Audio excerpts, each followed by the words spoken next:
हरे कृष्णा। श्रीमद् भगवद गीता अध्याय संख्या 7 और श्लोक संख्या 20 से लेके और 23 तक 4 श्लोक करेंगे आज। 20वां श्लोक पढ़ता हूं।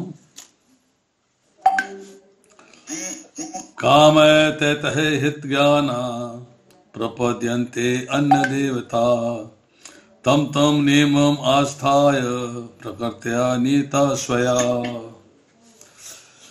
जिनकी बुद्धि भौतिक इच्छाओं द्वारा मारी गई है वे देवताओं की शरण में जाते हैं और वे अपने अपने स्वभाव के अनुसार पूजा के विशेष विधि विधानों का पालन करते हैं।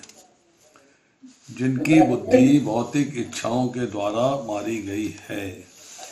यहाँ अभी तक चर्चा आ रही थी भगवान की शरण में कौन जाता है, भगवान की शरण में कौन नहीं जाता है।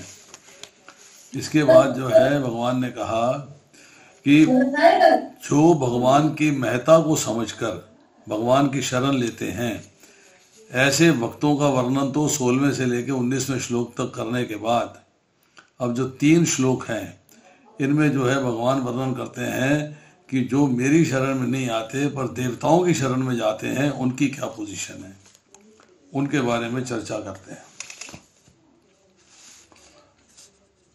तात्पर्य में लिखते हैं शील बहुपाद, जो समस्त भौतिक कलमश से मुक्त हो चुके हैं वे भगवान की शरण ग्रहण करते हैं और उनकी भक्ति में तत्पर होते हैं। भौतिक कलमश से मुक्त हो जाना अर्थात भौतिक संसार के आकर्षण से छुटकारा पा जाना, भौतिक सुख भोग भोगने के आकर्षण से छुटकारा पा जाना। इच्छा ये रहती है कि मैं भगवान की शरण में ही लगूं, ये भाव पैदा हो जाता है। ये भाव बन जाता है कि मुझे भगवान की शरण में ही लगना है, मुझे भौतिक संसार के प्रति आकर्षित नहीं होना।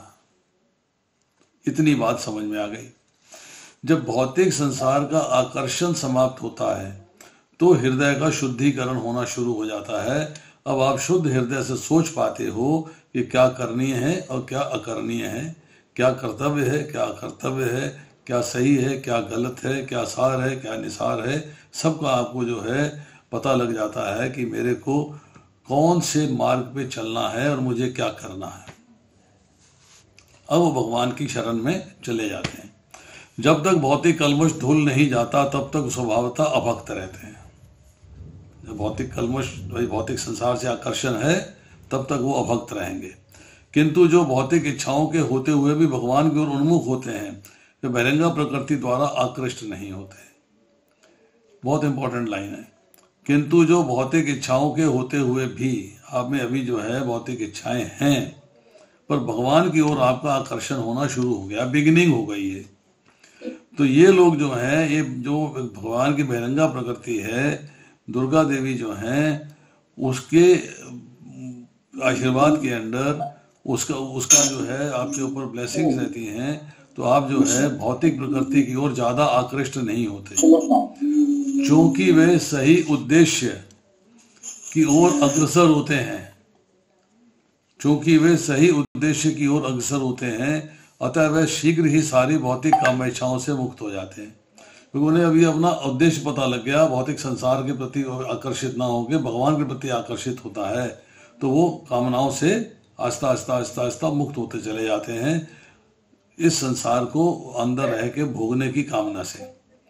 अतः वे शीघ्र ही सारी भौतिक कामइच्छाओं से मुक्त हो जाते हैं। श्रीमद् भागवत में कहा गया है कि मनुष्य को चाहिए स्वयं को वासुदेव के प्रति समर्पण करे और उनकी पूजा करे। वे चाहे भौतिक इच्छाओं से रहित हों या भौतिक इच्छाओं से पूरित हों या भौतिक कलमश से मुक्ति चाहता हूँ। एक इसमें समस्या आती है। मैं आपको एक छोटा सा एग्जाम्पल देता हूँ। मैं अपने घर में प्रोग्राम करता था। एक माइक जो है वूफर मैं अपनी बालकनी में लगा देता था बाहर टेरेस पे, ताकि आसपास के लोगों को आवाज़ जाती रहे। लेक्चर होता था, कीर्तन होता था। तो हमारे घर के बिल्कुल सामने एक फैमिली रहती थी। वो जो फैमिली की 2 लेडीज़ थी वो एक दिन नीचे खड़ी थी गली में और हमारे यहाँ से 2 माताएं उतर के बाहर जा रही थी। तो उन्होंने उनसे पूछ लिया कि ये जो डॉक्टर साहब प्रोग्राम करते हैं इसमें हम आ सकते हैं क्या? तो माताओं ने क्या कहा, नहीं नहीं, इसमें तो भक्ति आते हैं, दूसरे लोग नहीं आते। मुझे तो पता नहीं था क्या बात हुई क्या नहीं बात हुई। नेक्स्ट डे मॉर्निंग में वो दोनों माताएं को सामने रहती थी, तो मुझे बहुत साल से जानता हूँ उनको, तो मेरे क्लिनिक में आ गई, नर्सिंग होम में आके मुझसे पूछने लगी कि आप जो प्रोग्राम कर रहे हो अपने घर में बैठ के सुनती हैं, क्या वहाँ आके बैठ के नहीं सुन सकती? तो मैंने कहा आपको किसने मना किया है? कहती वो कह रही थी कि नहीं नहीं, अभी आपका जो है दीक्षा नहीं हुई है, आप दीक्षित नहीं हो, आप जो है अपना नहीं आ सकते प्रोग्राम में, वहाँ तो दीक्षित लोग ही आते हैं। तो ये गलत स्टेटमेंट है। भगवान कृष्ण की भक्ति हर एक के लिए ओपन है, कोई लुकाओ छिपाओ या दुराओ नहीं उसके अंदर। It is open for everyone, everyone can get that. कोई उसमें ये नहीं कि दीक्षा है तभी कथा सुन सकता है, एनीबडी कैन लिसन। तो यहाँ जो है भौतिक इच्छाओं से रहित हो या भौतिक इच्छाओं से पूरित हो या भौतिक इच्छाओं से मुक्ति चाहता हो, जैसा कि भागवत में कहा गया है, अकाम सर्व कामो वा मोक्ष काम उदारधि तीव्रेन भक्ति योगेन यजेत पुरुषम परम। जो अल्पज्ञ हैं, जो अल्पज्ञ हैं तथा जिन्होंने अपनी आध्यात्मिक चेतना खो दी है, वे भौतिक इच्छाओं की अविलंब पूर्ति के लिए देवताओं की शरण में जाते हैं। सामान्यतः ऐसे लोग भगवान की शरण में नहीं जाते क्योंकि वे निम्नतम गुणों वाले रजो तथा तमोगुणी होते हैं। तो जिनके पास स्पिरिचुअल नॉलेज नहीं है, भगवान की नॉलेज नहीं है, गोलोक धाम वृंदावन की नॉलेज नहीं है, मृत्यु के बाद क्या होगा इसकी नॉलेज नहीं, वो लोग जो है अपनी इच्छाओं की पूर्ति के लिए देवताओं की शरण में जाते हैं। इसके बाद कहते हैं कि ऐसे लोग भगवान की शरण में नहीं जाते, जो निम्नतम गुण, जो रजोगुणी हैं, तमोगुणी हैं, वो भगवान की शरण में नहीं जाते क्योंकि उनको ज्ञान नहीं है, ज्ञान लिया नहीं है। अतः वे विभिन्न देवताओं की पूजा करते हैं। वे पूजा के विधि विधानों का पालन करने में ही प्रसन्न रहते हैं। देवताओं से पूजक छोटी छोटी इच्छाओं के द्वारा प्रेरित होते हैं। वे ये नहीं जानते कि परम लक्ष्य तक किस तरह पहुंचा जाए। किंतु भगवत भक्त कभी भी पथभ्रष्ट नहीं होता, क्योंकि वैदिक साहित्य में विभिन्न उद्देश्यों के लिए भिन्न भिन्न देवताओं के पूजन का विधान है। अतः जो भगवत भक्त नहीं हैं, वे सोचते हैं कि कुछ कार्यों के लिए देवता भगवान से श्रेष्ठ हैं। अरे भगवान के पास, मैं आपको कथा सुनाता हूँ, मैं तो पास स्टोरी कई बार सुना चुका हूँ कि एक भक्त को कुछ अभी प्राप्त करने की इच्छा थी, बिजनेस चलाना था, दुकानदारी चलानी थी। वो एक छोटी सी ठाकुर जी की मूर्ति ले आया और घर की अपनी बालकनी में, कमरे के अंदर टेरेस पे रख दिया, कार्निस पे रख दिया उसको, और रोज अगरबत्ती जला दी है। अपने हिसाब से जो पूजा कर सकता था पूजा करी। 1 साल बीत गया, कोई फायदा नहीं हुआ। किसी ने कहा, अरे तू काहे कृष्ण की पूजा कर रहा है, ये कुछ ना देने वाले, तो उसकी पूजा कर। उसने दूसरी देवता का नाम बता दिया, उसने उनको उठा के ऊपर रख दिया और देवता की पूजा करनी शुरू कर दी। अब वो मिला नहीं मिला बात की बात है। तो 2-3 महीने बीते, तो एक दिन वो बैठे बैठे क्या देखता है कि धुआं निकल रहा है मेरी अगरबत्ती से, ऊपर भगवान की नाक में जा रहा। तो उसने भगवान को अपनी गोदी में लिया और सहलाने लगा और उनसे माफ़ी मांगने लगा कि मुझसे गलती हो गई, मैंने देखा नहीं कि आपकी नाक में धुआं जा रहा है, मुझे तो कुछ मिला नहीं पर धुआं और आपकी नाक में दे दिया। तो भगवान प्रकट हो गए। उसने कहा, प्रकट कैसे हो गए? मेरा बड़ा हो भाग्य, मेरा सौभाग्य कि आप आ गए, दिखाई दे गए आप। भगवान कहते हैं, मुझे तो आना ही था कि अब से पहले तूने मुझे मूर्ति समझा हुआ था, आज तूने मुझे भगवान समझाया कि मेरी नाक में धुआं जा सकता है, मुझे परेशानी हो सकती है। तो हम लोग जो है, हमारा क्या रहता है, अच्छा ये चाहिए, चलो सोमवार को व्रत रख लेते हैं, ये चाहिए चलो बृहस्पतिवार को व्रत रख लेते हैं, ये चाहिए चलो शुक्रवार को व्रत, संतोषी माता का व्रत रख लेते हैं। मतलब हम लोग अपनी इच्छाओं की पूर्ति के लिए अपने हिसाब से देवताओं को भगवान पे प्रेफरेंस देते हैं। तो किंतु शुद्ध भक्त जानता है कि भगवान कृष्ण ही सबके स्वामी हैं। चैतन्य चरितामृत में आदि लीला 5वां अध्याय 142वें पेयोर में कहा गया है, एकले ईश्वर कृष्ण आर सब भृत्य, केवल भगवान कृष्ण ही स्वामी हैं, अन्य सब उनके दास हैं। अतः फलतः शुद्ध भक्त कभी भी अपनी आवश्यकताओं की पूर्ति के लिए देवताओं के निकट नहीं जाता। वे तो परमेश्वर पर निर्भर रहता है और जो कुछ देते हैं उसी से संतुष्ट रहता है। अब ये बात जो है समझने वाली है। अब यहां पर सवाल आया है कामनाओं का।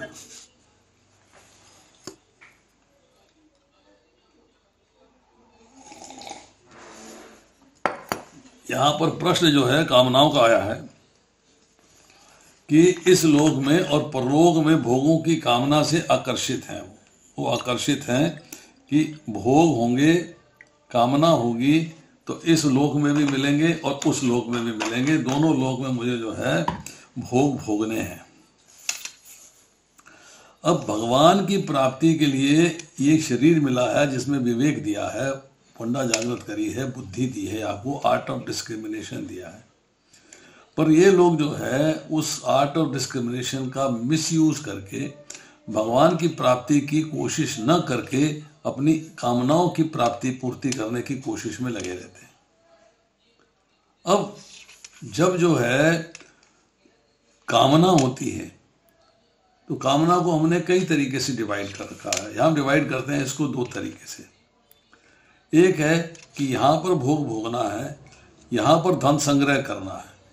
दूसरा है मरने के बाद आम पब्लिक के लिहाज से स्वर्ग आदि लोगों में जाके जो है भोग भोगने हैं, उसके लिए मुझे पुण्य चाहिए। यहाँ भोगने के लिए धन चाहिए, वहाँ भोगने के लिए मुझे पुण्य चाहिए।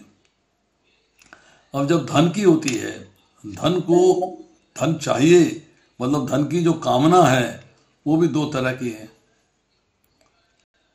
आप चाहते हो मार्केट में जाएं, जेबें नोटों से भरी हों, जब चाहें जैसा चाहें भोगें, आनंद लें, जो चीज़ चाहे वो खरीदें, चाहे ज़रूरत है चाहे ना हो। अब पड़ी रहेगी घर में, देखने में अच्छी लगती है, पता नहीं कब काम आ जाए। तो आपने जो है अपने सुख और आराम से भौतिक संसार में रहते हुए दिन बिताने के लिए आपको धन को एकत्रित करने की इच्छा है। ये तो धन संग्रह की कामना हो गई।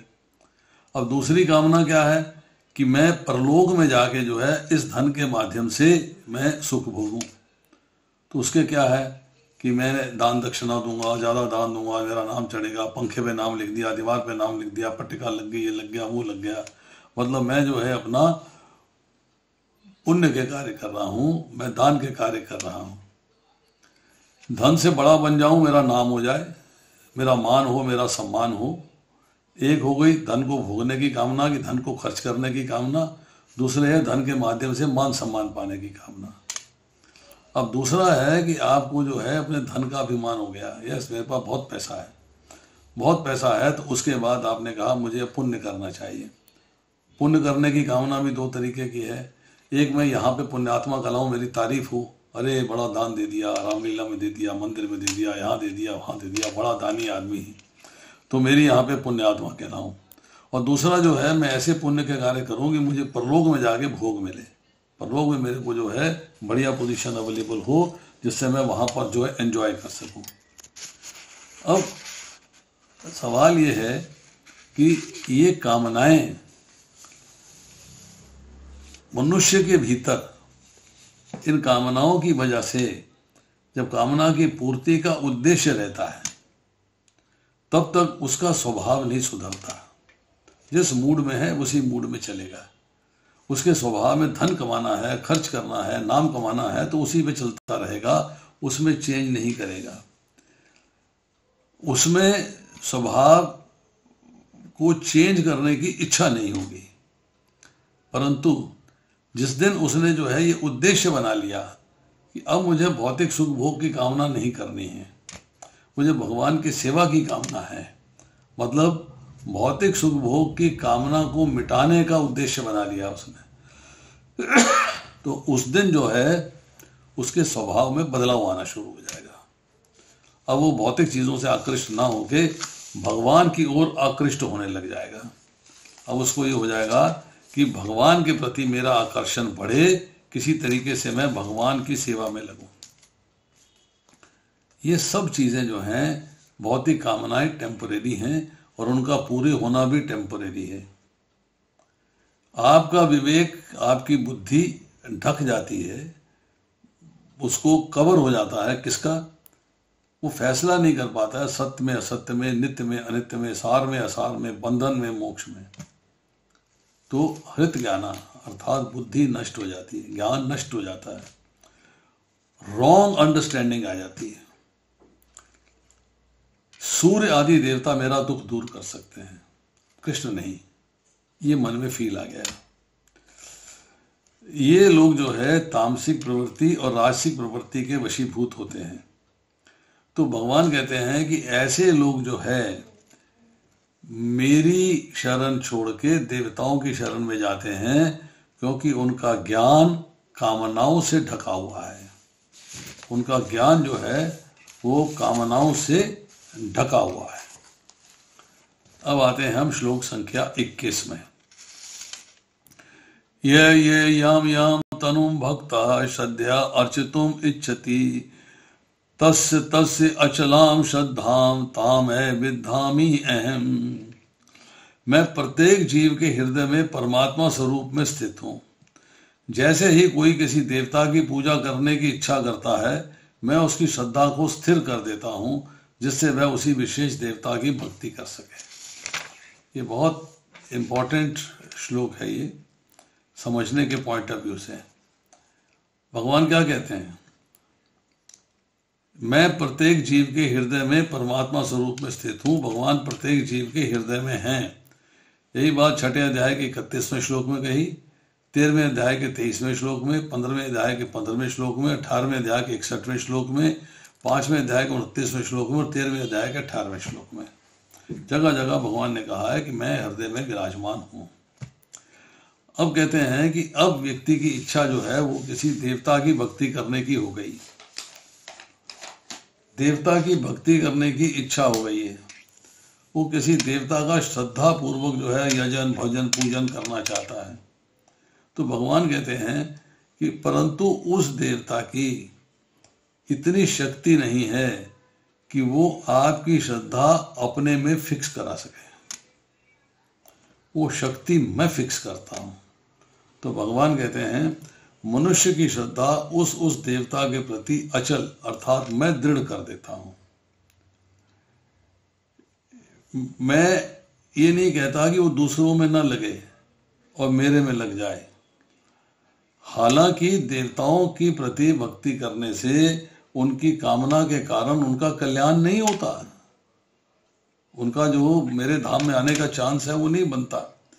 फिर भी मैं उनमें लगता हूँ, फिर भी मैं उनको एक प्रोवाइड कर देता हूँ कि कम से कम और बाएं तो नहीं भटको, कहाँ भटकेंगे आगे इसके अगले श्लोक में चर्चा आएगी।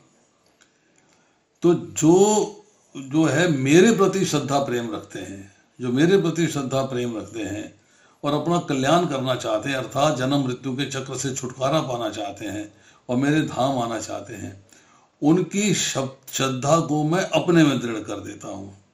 कारण कि सुहृद सर्वभूतानाम, मैं प्राणी मात्र का सुहृद हूँ।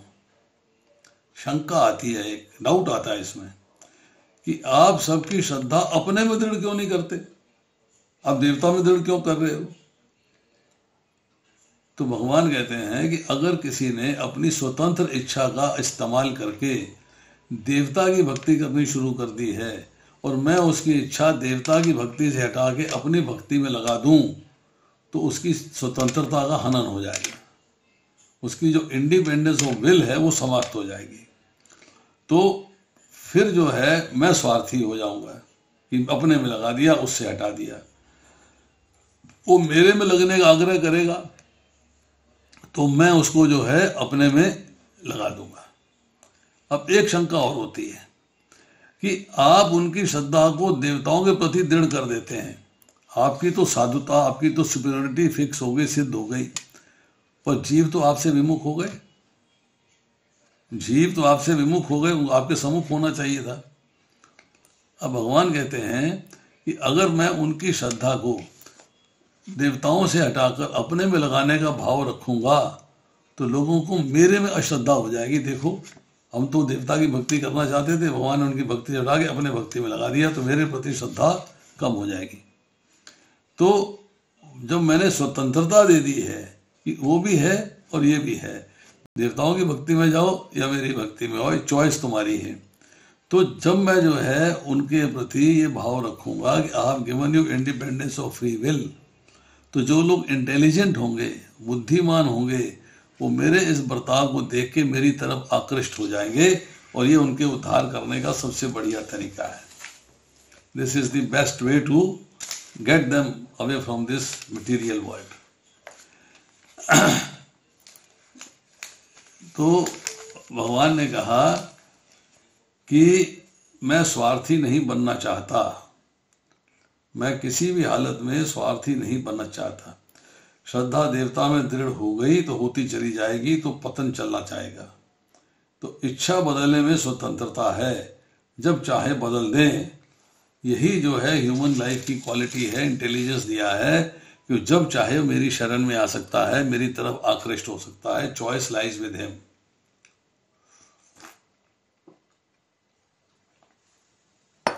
हम इसके परपट में प्रभुपाद जी क्या लिखते हैं, पढ़ते हैं। ईश्वर ने हर एक को स्वतंत्रता प्रदान की है, अतः यदि कोई पुरुष भौतिक भोगने का इच्छुक है और इसके लिए देवताओं से सुविधाएं चाहता है, तो प्रत्येक हृदय में परमात्मा स्वरूप स्थित भगवान उसके मनोभावों को जानकर ऐसी सुविधाएं प्रदान कर देते हैं, श्रद्धा उसमें फिक्स कर देते हैं। समस्त जीवों के परमपिता के रूप में वे उनकी स्वतंत्रता में हस्तक्षेप नहीं करते, अपितु उन्हें सुविधाएं प्रदान करते हैं जिससे वे अपनी भौतिक इच्छाएं पूरी कर सकें। कुछ लोग ये प्रश्न कर सकते हैं कि सर्वशक्तिमान ईश्वर जीवों को ऐसी सुविधाएं प्रदान करके उन्हें माया के पाश में गिरने ही क्यों देते हैं? क्यों सुविधाएं प्रदान करते हैं? क्यों माया के पाश में गिरने देते हैं? तो इसका उत्तर यह है, यदि परमेश्वर उन्हें ऐसी सुविधाएं प्रदान ना करे तो स्वतंत्रता का कोई अर्थ नहीं रह जाएगा। अतः वे सबों को पूर्ण स्वतंत्रता प्रदान करते हैं, चाहे कोई कुछ करे, किंतु उनका अंतिम उपदेश तुम्हें भगवत गीता से प्राप्त होता है कि मनुष्य को चाहिए कि सारे कार्यों को त्याग कर उनकी शरण में आ जाए, इससे मनुष्य सुखी होगा। जो बात हमने पहले आपको बताई, वही बात यहाँ पे परफट से निकाल के हमने पहले ही बता दी थी आपको। जीवात्मा तथा देवता दोनों ही परमेश्वर की इच्छा के अधीन हैं। अतः जीवात्मा से न तो स्वेच्छा से किसी देवता की पूजा कर सकता है, न ही देवता परमेश्वर की इच्छा के विरुद्ध कोई वर दे सकते हैं। जैसे की कहावत है, ईश्वर की इच्छा के बिना एक पत्ती भी नहीं हिलती। ये बड़ा पर्टिनेंट क्वेश्चन है लोगों का। सामान्यतः जो लोग इस संसार से पीड़ित हैं वे देवताओं के पास जाते हैं, क्योंकि वेदों में ऐसा करने का उपदेश है। अमुक अमुक इच्छाओं को पूर्ति करने वाले अमुक अमुक देवताओं की शरण में जाना चाहिए। उदाहरणार्थ, एक रोगी को सूर्य देव की पूजा करने का आदेश है। इसी प्रकार विद्या के इच्छुक सरस्वती की पूजा कर सकता है। सुंदर पत्नी चाहने वाला शिवजी की पत्नी देवी उमा की पूजा कर सकता है। इस तरह शास्त्रों में विभिन्न प्रकारों के पूजन की विधियां बताई गई हैं, जो कि प्रत्येक जीव विशेष सुविधा चाहता है। अतः भगवान उसे विशेष देवता से उस वर को प्राप्त करने की प्रबल इच्छा की प्रेरणा देते हैं। सिंपल बातें हैं कि भगवान ने अरेंजमेंट कर दिया और उसे वर प्राप्त हो जाता है। किसी विशेष देवता के पूजन की विधि भी भगवान द्वारा ही नियोजित की जाती है।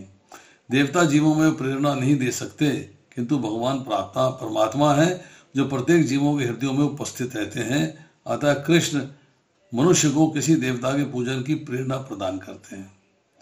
श्रद्धा प्रेरणा भगवान प्रदान करते हैं।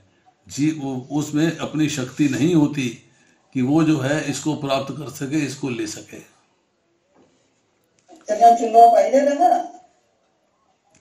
वैदिक साहित्य में कथन है, वैदिक साहित्य में कथन है। जी माई कौन है? किसी का बहुत डिस्टर्बेंस आ रही है।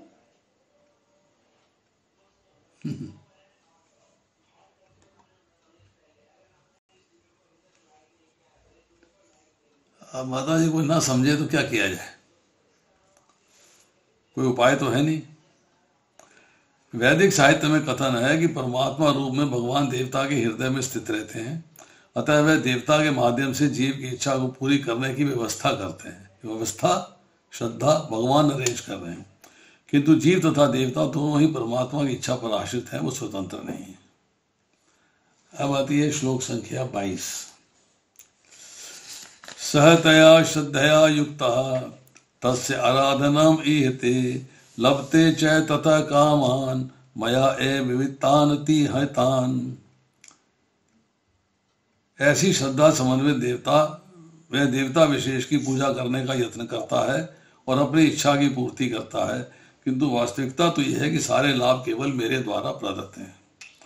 भगवान कहते हैं कि जब उसकी श्रद्धा जो है किसी देवता में हो गई और मैंने फिक्स कर दी, तो उसके बाद वो अपनी इच्छा पूर्ति के लिए ट्राई करता है, पर देवता उसकी इच्छा पूर्ति के लिए प्रॉमिस करते हैं, उसको देते हैं, पर जो इच्छा पूर्ति हो रही है वो मैं देवता के माध्यम से करता हूँ। मीन्स मैंने देवता को सैंक्शन कर रखा है कि दिस यू कैन गिव, तो वो उसको देते हैं।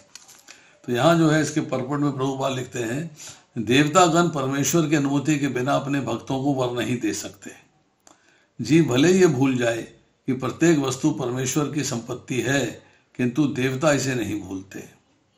अतः देवताओं की पूजा कर तथा वांछित फल की प्राप्ति देवताओं के कारण नहीं, अपितु उनके माध्यम से भगवान के कारण होती है। अल्पज्ञानी जीव इसे नहीं जानते, अतः वह मूर्खतावश देवताओं के पास जाते हैं। मतलब जो आपको फल प्राप्त हो रहा है, जो आपकी इच्छा थी फल प्राप्त करने की, वो देवताओं की पूजा करते हैं, पर वो जो प्राप्ति हो रही है देवताओं के कारण नहीं है, प्राप्ति भगवान देवताओं के माध्यम से करते हैं। अतः शुद्ध भक्त आवश्यकता पड़ने पर परमेश्वर से ही याचना करता है, जिसको सकाम कर्म योग कहते हैं, परंतु वर मांगना शुद्ध भक्त का लक्षण नहीं है। जीव सामान्यतः देवताओं के पास इसलिए जाता है क्योंकि वह अपनी इच्छाओं की पूर्ति के लिए पागल होता है। ऐसा तब होता है जब जीव अनुचित कामना करता है, जिसे स्वयं भगवान भी पूरा नहीं कर सकते। चैतन्य चरितामृत में कहा गया है कि जो व्यक्ति परमेश्वर की पूजा के साथ साथ भौतिक भोग की कामना करता है, वो परस्पर विरोधी इच्छाओं वाला होता है। अब कहते हैं मैंने तो बोला है, मैं उसको बोल रही हूँ, जैसे वहां पे तो लोग कि आप जो है भगवान जो है इच्छाओं की पूर्ति नहीं कर पाते, कारण कि भगवान ने कहा है मैंने वही देना जो तेरे कर्मों का फल के अनुरूप है। तू इच्छा करता जाए, मैं पूरी नहीं करूंगा, मैं पूरी वही करूंगा जो तेरे कर्मों के फल के अनुसार तुझे मिलना चाहिए। इसलिए यहाँ कह दिया जाता है कि भगवान भी इच्छाओं की पूर्ति नहीं करते। परमेश्वर की भक्ति तथा देवताओं की पूजा समान स्तर पर नहीं हो सकती, क्योंकि देवताओं की पूजा भौतिक है और परमेश्वर की पूजा नितांत आध्यात्मिक है। जो जीव भगवत धाम जाने का इच्छुक है, उसके मार्ग में भौतिक इच्छाएं बाधक है। भौतिक इच्छाएं होंगी तो कर्म होगा, कर्म होगा तो फल मिलेगा, फल मिलने के लिए शरीर मिलेगा भोगने के लिए, तो आप भगवान के धाम नहीं जा सकते। इसलिए कामना शून्य होना पड़ेगा, कामनाएं जीरो रखनी पड़ेगी। अतः भगवान के शुद्ध भक्त को भौतिक लाभ प्रदान नहीं किए जाते, जिसकी अल्पज्ञ जीव कामना करते रहते हैं, जिसके कारण वे परमेश्वर की भक्ति ना करके देवताओं की पूजा में लगे रहते हैं। तो यहाँ जो है 22वें श्लोक के अंदर चर्चा क्या आ रही है, ऐसी श्रद्धा से, मीन्स श्रद्धा जो मेरे द्वारा दी गई है, जिसको मैंने स्थिर किया है व्यक्ति के भाव को उस देवता में मैं फिक्स करता हूं। अब जो सकाम भाव से देवता की उपासना करता है, दुखों को दूर करने के लिए कामना पूर्ति की आशा करता है, उसकी कामना पूर्ण होती है।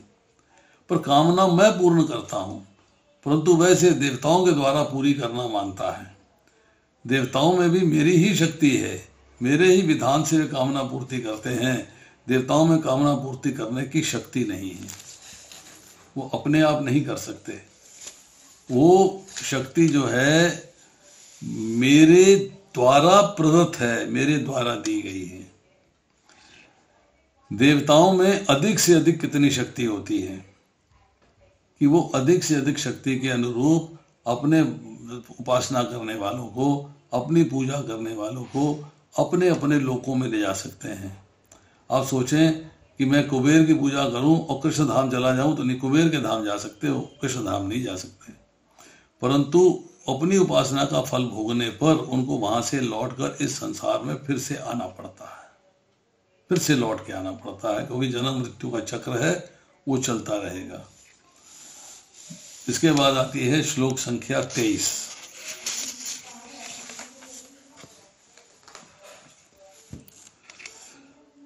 अंतवंतः तु फलम तेषां तथा भवति अल्पमेधसाम् देवान देव यज्ञ यान्ति मत भक्ता यान्ति माम अपि।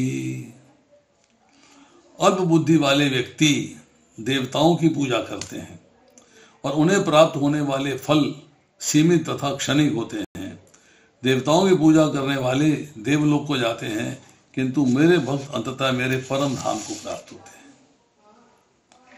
बिल्कुल स्पष्ट एंड क्लियर बात कर दी भगवान ने कि जिनकी बुद्धि कम है, जीरो नहीं है, कम है, अल्प बुद्धि है, वो देवताओं की पूजा करते हैं, क्योंकि उन्होंने अपना दिमाग इस्तेमाल नहीं किया है, आर्ट ऑफ डिस्क्रिमिनेशन नहीं इस्तेमाल किया है, उन्हें पता नहीं है क्या करना चाहिए और क्या नहीं करना चाहिए। They are not clear about it. तो उन्हें प्राप्त होने वाले फल जो हैं वो भी लिमिटेड होते हैं और क्षणिक, मतलब टेम्परेरी होते हैं।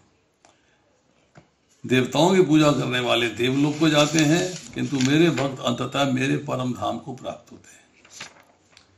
इसके तात्पर्य में श्री प्रभुपाद लिखते हैं, भगवत गीता के कुछ भाष्यकार कहते हैं कि भक्त देवता की पूजा करने वाला व्यक्ति परमेश्वर के पास पहुंच सकता है, किंतु यहाँ ये स्पष्ट कहा गया है कि देवताओं के उपासक भिन्न भिन्न लोकों में जाते हैं। मतलब आप टिकट ले बॉम्बे की और चले जाएं कलकत्ता, तो नहीं हो सकता ना, बॉम्बे तो जाना पड़ेगा उसको, टिकट तो बॉम्बे ही लेके जाए, कलकत्ता नहीं ले जा सकती। और देवताओं की पूजा करेंगे तो देवलोक तक जा सकते हैं, अब भगवान के लोक नहीं जा सकते। ठीक उसी प्रकार जिस तरह सूर्य की उपासना करने वाला सूर्य को या चंद्रमा को उपासक चंद्रमा को प्राप्त होता है, इसी प्रकार इंद्र जैसे देवता की पूजा करना चाहता है तो उसे पूजे जाने वाले उसी देवता का लोक प्राप्त होगा। ऐसा नहीं है कि चाहे जिस किसी देवता की पूजा करने से भगवान को प्राप्त किया जा सकता है। देवता किसी भी पूजा करो मिल जाए भगवान, ऐसा नहीं हो सकता। यहाँ पर इसका निषेध किया गया है क्योंकि ये स्पष्ट कहा गया है कि देवताओं के उपासक भौतिक जगत के अन्य लोकों को जाते हैं, किंतु भगवान का भक्त भगवान के ही परम धाम को जाता है। जिसकी पूजा करोगे उसी के धाम जाओगे। यहाँ ये प्रश्न उठाया जा सकता है, यदि विभिन्न देवता परमेश्वर के शरीर के विभिन्न अंग हैं तो उन सब की पूजा करने से एक ही जैसा फल मिलना चाहिए, किंतु देवताओं के उपासक अल्पज्ञ होते हैं क्योंकि वे नहीं जानते कि शरीर के किस अंग को भोजन दिया जाए। उनमें से कुछ इतने मूर्ख होते हैं, वे दावा करते हैं कि अंग अनेक हैं अतः भोजन देने के ढंग अनेक हैं, किंतु ये बात उचित नहीं। हरेक की पूजा अलग अलग विधि विधानों से होती है, हरेक की पूजा का फॉर्मेट अलग अलग है। तो यहाँ कहते हैं कि क्या कोई कानों या आंखों से शरीर को भोजन पहुंचा सकता है। वे ये नहीं जानते कि देवता भगवान के विराट शरीर के विभिन्न अंग हैं और वे अपनी अज्ञानवश ये विश्वास कर बैठते हैं कि प्रत्येक देवता पृथक ईश्वर है और परमेश्वर का प्रतियोगी है। वो प्रत्येक देवता को ईश्वर मान लेते हैं। हम लोग मंदिर में जाते हैं ना, ये सब भगवान है, ये सब भगवान है। गणेश जी भी बैठे हैं, साईं बाबा भी बैठे हैं, शनि देवता भी बैठे हैं, हनुमान जी भी बैठे हैं, देवी बैठी हैं, सब भगवान है। एक ही तो रूप है, अलग अलग रूप में आगे है तो एक ही चीज, ये फीलिंग है लोगों की। किंतु केवल सारे देवता अपितु हवन जीव भी परमेश्वर के अंश हैं। ममय वश जीव लोग है, हर जीव जो है भगवान का अंश है। श्रीमद् भागवत में कहा गया है कि ब्राह्मण परमेश्वर के सर हैं, क्षत्रिय उनकी बाहें, वैश्य उनकी कटी अर्थात पेट, उदर, पेट और कमर, और शूद्र उनके पांव हैं। इन सब के अलग अलग कार्य हैं। यदि कोई देवताओं को तथा अपने आप को परमेश्वर का अंश मानता है तो उसका ज्ञान पूर्ण है। पूर्ण ज्ञान का मतलब है जीवेरे स्वरूप कृष्ण नित्यदास, अपने आप को भगवान का दास समझना, तब आपका जो है ज्ञान पूर्ण है। किंतु यदि वह इसे नहीं समझता तो उसे भिन्न लोकों की प्राप्ति होती है। जहाँ देवतागण निवास करते हैं वह गंतव्य नहीं है जहाँ भक्तगण जाते हैं। भक्तगण देवताओं के लोक नहीं जाना चाहेंगे, वो भगवत धाम जाना चाहेंगे। देवताओं के प्राप्त वर नाशवान होते हैं, तो देवता स्वयं नाशवान है, तो जो वर देंगे वो भी नाशवान होगा। क्योंकि इस भौतिक जगत के भीतर सारे लोग, सारे देवता और उनके सारे उपासक नाशवान हैं। अतः इस श्लोक में स्पष्ट कहा गया है कि ऐसे देवताओं की उपासना से प्राप्त होने वाले सारे फल नाशवान होते हैं। अतः ऐसी पूजा केवल अल्पज्ञों द्वारा की जाती है, क्योंकि परमेश्वर की भक्ति में कृष्ण भावनामृत में संलग्न व्यक्ति दिव्य आनंदमय लोक की प्राप्ति करता है, जो ज्ञान से परिपूर्ण होता है।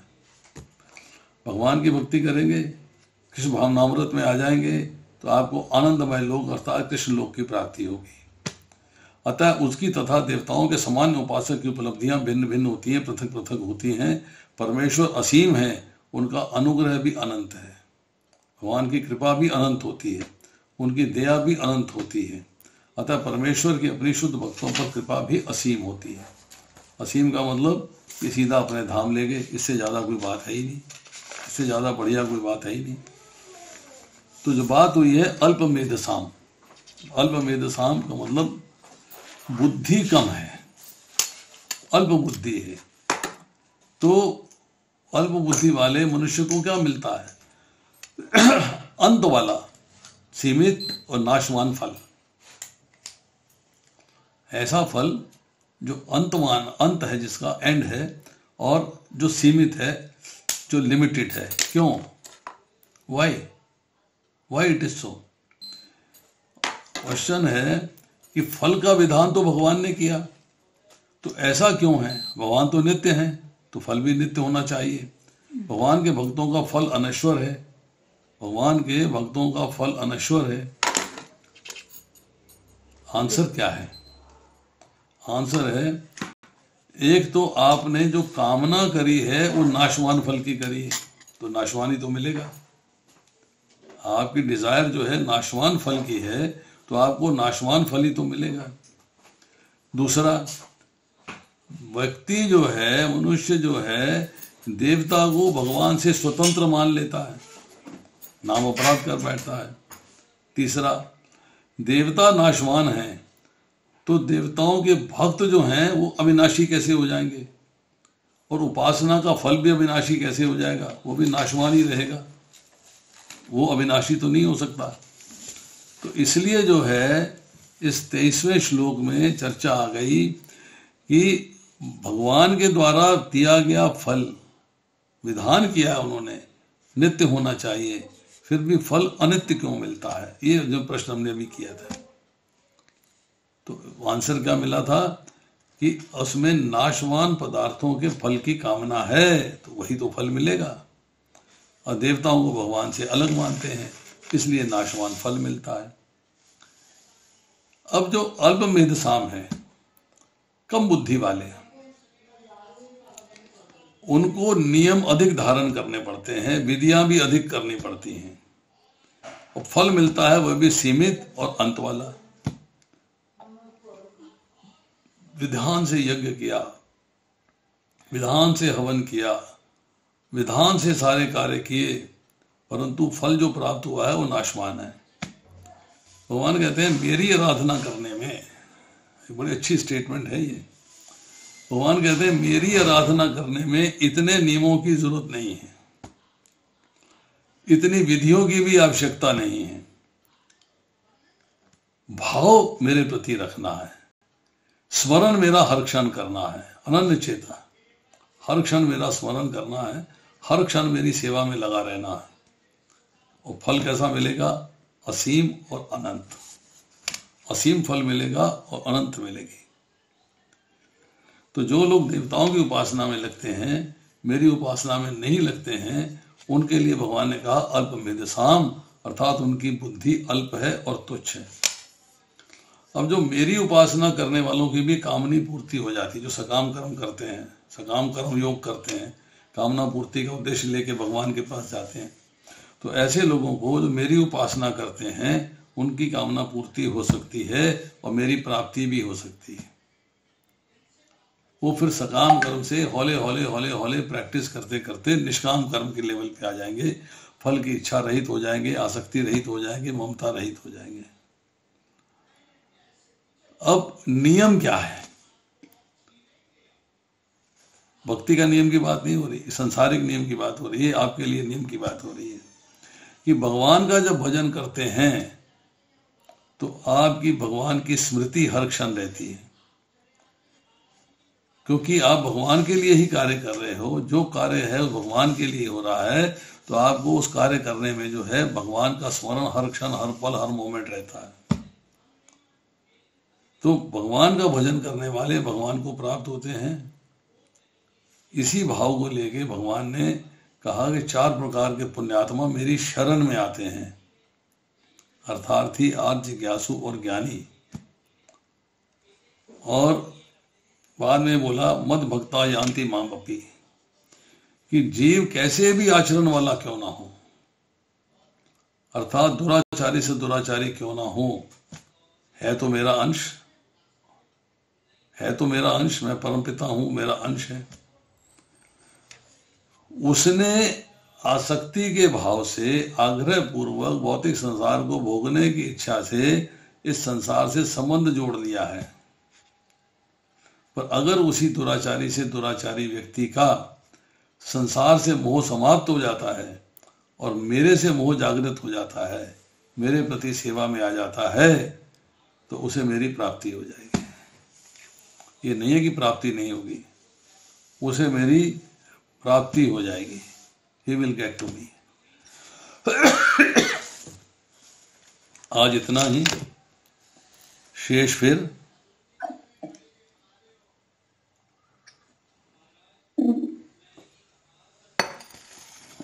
बताइए।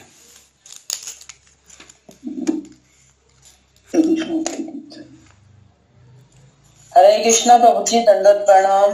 यस माता जी बोलिए। आज तो पूरा क्लियर कर दिया आपने, देवताओं की भक्ति में और भगवान की भक्ति में क्या फर्क है प्रभु जी। बहुत बहुत धन्यवाद आपका, बस यही कहना चाहूंगा। देखिए, आपको एक एग्जाम्पल देता हूं, मैं एक उदाहरण देता हूं कि देवताओं में और भगवान में फर्क क्या है, थोड़ा सा।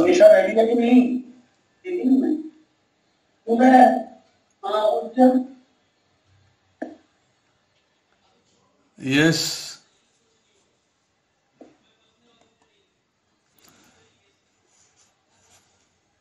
आप अपने घर में रह रहे हैं, माता पिता हैं, आपको किसी चीज की जरूरत महसूस हुई, आप दुकानदार पे गए। आपने दुकानदार से कहा, भाई आज जो है मेरा आत्महत्या करने का मन कर रहा है, मुझे 1 तोला जहर दे दो, पॉइजन दे दो। अब 2 तरह के दुकानदार हैं। एक को आपने बताया कि मैं आत्महत्या करने वाला हूं, दूसरे को आपने नहीं बोला कुछ भी, भाई ये चीज दे दो भाई जरा मुझे, ये लो पकड़ो पैसे दिए, उसे सामान दे दिया, आपने घर आके उसको खाया पिया, मर गए। अब आपने पिता से कहा, पिताजी मुझे 200 रुपए चाहिए, किस लिए? मुझे जहर खरीद के लाना है। पिताजी 2 चांटे मारेंगे तेरे को, कमरे में और बंद कर देंगे। पिता जो है वो सुहृद है, वो आपके गलत कार्य के लिए आपको पैसा नहीं देगा। और दुकानदार जो है उसको तो पैसा कमाना भाई, उसको तो माल बेचना है, वो तो अच्छी चीजें भी बेच रहा है, बुरी चीजें भी बेच रहा है, दोनों चीजें बेच रहा है। आप उसको बुरी चीज का इस्तेमाल बुरी जगह करोगे तो बुरी जगह होगा। जैसे कि हम बाजार जाते हैं, एसिड लेके आते हैं, टॉयलेट साफ करना है, एसिड लगता है उसके। तो आजकल तो हार्पिक आ गए हैं, पहले तो एसिड ही होता था। अब एक व्यक्ति एसिड लाया, किसी के चेहरे पे गिरा दिया, फूक दिया, मिसयूज किया ना। लाया था, बना था एसिड टॉयलेट साफ करने के लिए, और इस्तेमाल कहाँ किया है? चेहरा फूकने के लिए। तो जो दुकानदार है उसको तो सामान बेचना है, उसे थोड़ा पूछना है कि तूने एसिड का क्या करना है। तो देवता जो होते हैं वो आपसे, आपकी उपासना आपने करी, प्रसन्न हुए, आपको फल दे दिया। और भगवान फल देने से पहले असेस करते हैं कि इसको मिलना चाहिए कि नहीं मिलना चाहिए, ये इसका करेगा क्या, मिसयूज तो नहीं करेगा, तो भगवान नहीं देते। आप कहते हो भगवान मैंने इतनी पूजा करी, भगवान ने फल नहीं दिया। भगवान सोच समझ के देते हैं, क्योंकि पिता है, पिता के समान व्यवहार करते हैं। वो आपको अनवांटेड चीज नहीं देते, जिसका कोई यूज नहीं है, जो कि मिसयूज होगी वो आपको नहीं देंगे, वो देवता दे देगा। देवता कहेगा ले जा भाई, कोई बात नहीं, कोई दिक्कत नहीं। हाँ जी, हरे कृष्ण प्रभु जी, दंडवत प्रणाम। यस बोलिए शांति प्रभु जी, आज आपने बहुत अच्छे से एक्सप्लेन किया। बस मेरे को एक ही डाउट है प्रभु जी। आपने बोला कि जो देवता होते हैं वो तभी इच्छा पूरी करते हैं अगर भगवान चाहते हैं कि उस इच्छा को पूरा किया जाए। तो प्रभु जी, इस तरह से देवताओं के पास फ्री विल तो नहीं हुई? आपको मालूम होना चाहिए कि देव योनि क्या है, मनुष्य योनि क्या है, जी। और पशु योनि क्या है। जी। तीनों में क्या अंतर है बेसिकली ये पता होना चाहिए। मनुष्य योनि के अंदर आपको कर्म करने की स्वतंत्रता है और उसके फल को जनरेट करने की भी स्वतंत्रता है। देव योनि में और पशु योनि में आपको वही कर्म करने हैं जो भगवान ने आपको दिए हैं। आपको कर्म करने की स्वतंत्रता नहीं है। आप अपनी मर्जी से कर्म नहीं कर सकते हैं। भोग योनियां है वो। देव योनि भी भोग योनि है और पशु योनि भी भोग योनि है। दोनों भोग योनियां हैं। सूक्ष्म सी स्वतंत्रता है। हम कह सकते हैं कि सूक्ष्म सी स्वतंत्रता है कि पशु है जो जहां मुंह मार देता खा लेता है, मतलब वो भी काटता है, दौड़ता है, भागता है, सब काम करता है, वो स्वतंत्रता है। पर भोग करने की और कर्म के फल को जनरेट करने की स्वतंत्रता नहीं है उसके पास।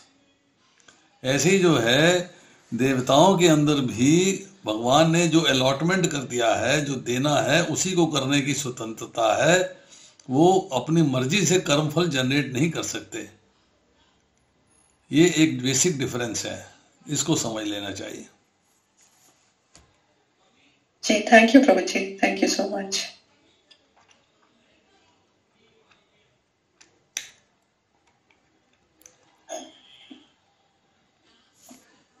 और कोई? चलो, फॉर योर काइंड इंफॉर्मेशन, आपकी नॉलेज के लिए, संडे आने वाला है 2 दिन के बाद। मतलब आज थर्सडे है, फ्राइडे, सैटरडे एंड फिर संडे, 2 दिन के बाद संडे आ जाएगा। तो संडे को मैं दोपहर में 1 से लेके 2 बजे तक ISKCON temple Badshahpur sector 67 Gurgaon में लेक्चर दूंगा सुख पे, कि सुख क्या है और सुख कैसे प्राप्त किया जा सकता है। This will be my lecture over there. तो अगर कोई आना चाहता है इस बादशाहपुर के अंदर तो मोस्ट वेलकम, आप आइए, मिलिए। 1 बजे का लेक्चर है, मैं रहूँगा, प्रसाद पाएंगे बाद में, उसके बाद रहूँगा, कम से कम 3 बजे तक तो रहूँगा ही वहाँ पे। और हो सकता है मैं 1 बजे से भी थोड़ा पहले पहुँच जाऊँ, 12:30 ही पहुँच जाऊँ। तो मुझे आप लोगों से मिलके प्रसन्नता होगी, खुशी होगी अगर आप लोग आएंगे तो।